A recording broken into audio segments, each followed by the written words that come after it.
గురువు సంచారంలో మార్పు జరగగానే విశ్వావసు నామ సంవత్సరంలో అఖండ రాజయోగం పట్టబోతున్నటువంటి 3వ రాశి ధనుస్సు రాశి. ఎందుకంటే మే 15 తర్వాత గురువు మారగానే ధనుస్సు రాశి వాళ్ళకి 7వ స్థానంలో గురువు సంచారం ప్రారంభమవుతుంది. ఎందుకంటే గురువు మార్పు జరిగినటువంటి మిథున రాశి ధనుస్సు రాశి వాళ్ళకి 7వ రాశి అవుతుంది. ధనుస్సు, మకరం, కుంభం, మీనం, మేషం, వృషభం, మిథునం. అంటే ధనుస్సు రాశి వాళ్ళకి ఉగాది తర్వాత గురువు మారగానే సంవత్సరం మొత్తం గురువు 7వ స్థానంలో ఉంటాడు.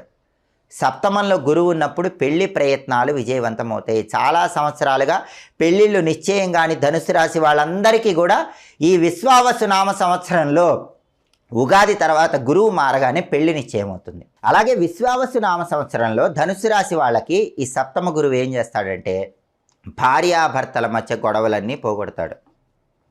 ధనుసు రాశి వాళ్ళు ఎవరైనా సరే లైఫ్ పార్ట్నర్